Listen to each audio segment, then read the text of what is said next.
సేంద్రియ పంటలు లేదా ప్రకృతి సాగు లేదా ప్రాకృతిక వ్యవసాయం పేర్లు ఏవైనా ఈ పంటలు వీటి ఉత్పత్తులు అన్నీ ఆరోగ్యకరమైనవే. ప్రస్తుతం ప్రజలందరూ దృష్టి సారించిన విషయం ఏదైనా ఉంది అంటే అది ఆరోగ్యకరమైన ఆహారం. ఈ వ్యవసాయం అనేది అనేక వందల సంవత్సరాల నుంచి మనకు తెలిసిందే. అయితే హరిత విప్లవం వల్ల ఎన్నో విపత్కర పరిణామాలు సంభవించిన విషయం కూడా మనకు తెలిసిన విషయమే. ప్రస్తుతం ఎంతో మంది మన పూర్వ సాంప్రదాయ పంటలను సాగు చేసి మంచి ఉత్పత్తులను పొందుతున్నారు. ఈ మధ్య కాలంలో గుంటూరు, తెనాలి ప్రాంత రైతులు చేస్తున్న ప్రకృతి వ్యవసాయ పద్ధతులను విదేశీ ప్రముఖులు వచ్చి పరిశీలించడం జరిగింది.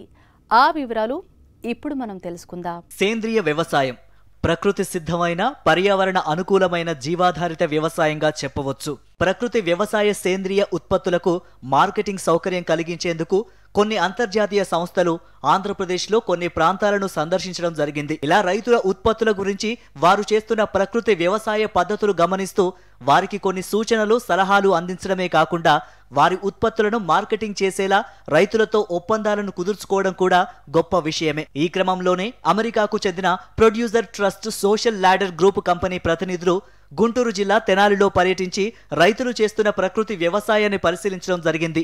అట్లాగే స్థానికంగా వారు సాగు చేసిన వ్యవసాయ ఉత్పత్తులను పరిశీలించి సంతృప్తిని వ్యక్తం చేసి అంతర్జాతీయంగా వారి ఉత్పత్తులకు మార్కెటింగ్ జరిగేలా చూడటం తెనాలి ప్రకృతి వ్యవసాయ రైతులకు మంచి అవకాశంగా భావించవచ్చు.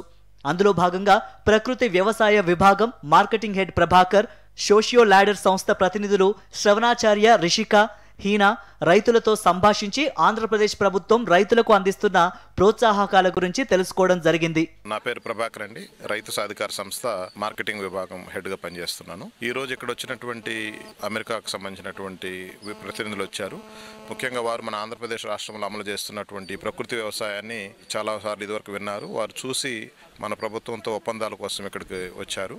అందులో ముఖ్యంగా ప్రొడ్యూసర్స్ ట్రస్ట్ అని ఒక కంపెనీ అమెరికాకు సంబంధించినట్టుంది. వారు మన రైతు సాధికార సంస్థతో ఒప్పందం చేసుకొని ఇక్కడ పండించేటువంటి ప్రకృతి వ్యవసాయ ఉత్పత్తుల్ని అమెరికా లాంటి ఒక 6-7 దేశాలకి వారు ఇక్కడి నుంచి ఎక్స్పోర్ట్స్ కోసము మనతో కలిసి పనిచేస్తున్నారు.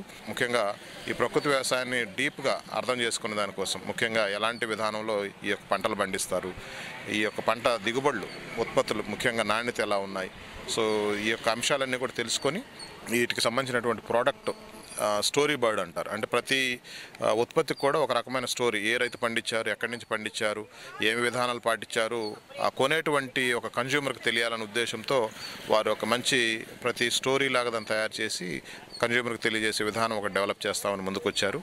ఇది వారి ద్వారా మొత్తం మన ప్రాజెక్ట్కి సపోర్ట్ చేస్తామని ముందుకొచ్చారు. ఎవరైతే బాగా ప్రోగ్రెసివ్ ఫార్మర్స్, బాగా పెద్ద ఎత్తున మంచిగా ప్రకృతి వ్యవసాయం చేస్తున్నారు, వారి దిగుబడులను గుర్తించి మొదటగా ఒక 6-7 రకాలు దిగుబడులు, ముఖ్యంగా మనం అనుకున్నటువంటి ట్రెడిషనల్ రైస్, దేశీ వెరైటీస్ అంటాం మనం ఇక్కడ, అలాంటి రైస్ కానీ, మిల్లెట్స్ కానీ, అలాగే కోకోవా, చాక్లెట్లో ఉపయోగించిన కకావో, అలాగే ఆయిల్ పాము, అలాగే గ్రౌండ్ నట్టు, ఇలా ఒక 6-7 రకాలు ప్రిఫరెన్స్ మీద వారు మొదట స్టార్ట్ చేస్తున్నారు. ఒక కంటైనర్కి తగ్గట్టుగా మొదట వారు ఈ ప్రోడక్ట్ని తీసుకెళ్తామంటున్నారు.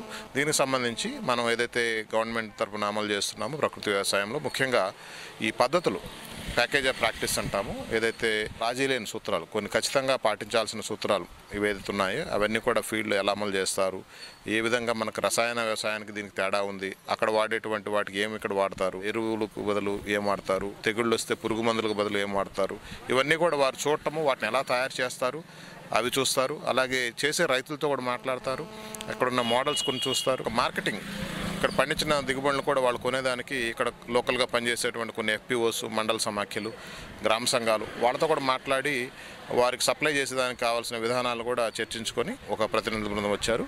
రెండవది, ఎవరైతే ఈ ప్రకృతి వ్యవసాయం మనం రాష్ట్ర వ్యాప్తంగా అమలు చేస్తున్నామో ఈ ప్రకృతి వ్యవసాయ ఉత్పత్తులు లోకల్గా మార్కెటింగ్ చేస్తున్నాం. జిల్లా స్థాయిలో కానీ, రాష్ట్ర స్థాయిలో, డివిజన్ స్థాయిలో, మండల స్థాయిలో కూడా కొన్ని స్టోర్లు పెడుతున్నారు. వాటికి సంబంధించి కూడా కొంతమంది చాలా వరకు ఆర్గానిక్ స్టోర్స్ అని పెట్టుకుంటున్నారు, న్యాచురల్ స్టోర్స్ అని పెడుతున్నారు. వారికి కూడా ఫైనాన్షియల్ సపోర్ట్ కూడా మనకి ఎక్స్టెండ్ చేస్తామని కొన్ని సంస్థలు ముందుకు వస్తున్నాయి. సో మనకు ఆల్రెడీ గవర్నమెంట్ తరఫున ఏపీ ఫుడ్ ప్రాసెసింగ్ సొసైటీ వారితో కలిసి పనిచేస్తున్నాము.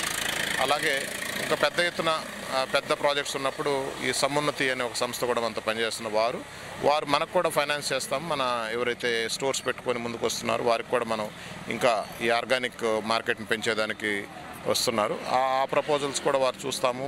ఇక్కడ కొన్ని ప్రపోజల్స్ వచ్చాయి, కొన్ని FPOs నుంచి అవి కూడా చూస్తున్నారు. అలాగే గ్రామ సంఘాల నుంచి, మండల సమాఖ్య నుంచి ఇవన్నీ చూసి వారు మళ్ళీ మన ప్రాజెక్ట్తో సమావేశం పెట్టుకొని ముందుకు తీసుకెళ్తారు. Hi, hello. I'm Lauren Hill. I'm from the Producers Trust team. I'm a partnerships director. I came to Andhra Pradesh from Panama, and I'm here to gather information about the farmers, to build storyboards, to promote traceability, and to collect data about the farms. Our visit has been wonderful. We've learned a lot about how the farms here work, about the women groups, and we're really enjoying our visit. మెయిన్గా ఇక్కడికి వచ్చిందండి ఈ zero budget natural farming గురించి నేర్చుకుని ఇక్కడ నుంచి వచ్చే పంటలకి నేషనల్ మార్కెట్ లింకేజెస్, అది మాత్రం కాకుండా ఇంటర్నేషనల్ మార్కెట్ లింకేజెస్ కూడా ఎలా ఏర్పాటు చేస్తే రైతులకి చాలా ఉపయోగంగా ఉంటుంది అనే థింకింగ్ తోటి వచ్చాము ఇక్కడికి. ఈ న్యాచురల్ ఫార్మింగ్ ఎలా చేస్తారు అనేది తెలుసుకోవడానికి వచ్చామండి. ఇక్కడ తెలుసుకున్న తర్వాత ఇందులో అసలు ఏ కెమికల్ ఫర్టిలైజర్స్ వాడకుండా దీనికి చాలా ఉచితంగా ఫార్మర్స్ మంచి అవుట్పుట్ వచ్చేలాగా చేసుకునేడానికి హ్యూజ్ పొటెన్షియల్ ఉందండి. విదేశాల్లో ఇది కూడా ఫాలో అవ్వచ్చు. ఫాలో అవ్వకముందే మనము చాలా దీన్ని ఇంప్రూవ్ చేసి డెవలప్ చేస్తే మాత్రం రైతులకు చాలా ఉపయోగపడుతుంది. వాళ్ళ ఎకనామిక్ వాల్యూ కూడా ఇంక్రీజ్ అవుతుంది, సోషల్ ఇంపాక్ట్ కూడా జరుగుతుంది అనేది చాలా క్లియర్గా మాకు అర్థమైందండి. అంటే మాకు ఇంతవరకు ఆర్గానిక్ ఫార్మింగ్ గురించే తెలుసు, అదే చాలా పెద్దదని అందరికీ తెలుసు. కానీ ఇప్పుడు మాకు ఆర్గానిక్ ఫార్మింగ్ కంటే సృష్టిలో ఉన్న న్యాచురల్ న్యూట్రియంట్స్ ద్వారానే దాన్ని ఎలా హార్నెస్ చేసి పంటలు పండించవచ్చు అనేది మేము నేర్చుకున్నాం ఇవాళ. ఇది ఎలాగైనా బాగా సపోర్ట్ చేసి దీన్ని చాలా ఇంటర్నేషనల్ లెవెల్లో తీసుకెళ్లాలని మా ఆశ అండి. This is revolutionary in a way that we have been thinking of organic farming all this while. What we did not remember is that we actually need to go back to the roots and see how it was done originally in our country.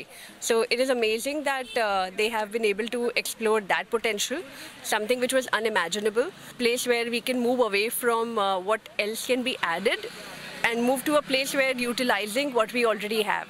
So that, I believe, is sustainability in its absolute purest and the most sustainable form of sustainability. I think it's amazing how they're using the intelligence that they already know of. They're training people around. They're empowering the local communities. They're revolutionizing the food chain, which is the most essential thing we need. I mean, that's like the thing we are alive for, and that's what we live for. And they're revolutionizing that. So I think it has effects of it go far beyond only food and only farming. So I think it's just amazing what they're doing to the earth and to people.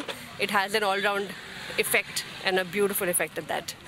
So it's amazing. It's been absolutely transformational, educational for me, and I would congratulate all of them for the amazing, amazing work that they're doing. And I hope we are able to take this around, spread it as far as we can. ఇప్పుడు మేము ఈ ప్రకృతి వ్యవసాయం 2014 నుంచి చేస్తున్నాము. ఇప్పుడు విదేశాల నుంచి కూడా ఇక్కడికి వచ్చి మేము పండించిన పంటలు వాళ్ళు మేము తీసుకుంటామని చెప్పి ఇప్పుడు ఈరోజు ఇక్కడికి రావడం జరిగింది. ఇప్పుడు నా పొలం దగ్గరే ఈ టెంట్ వేసి అంతా ఇక్కడే ఉన్నారు.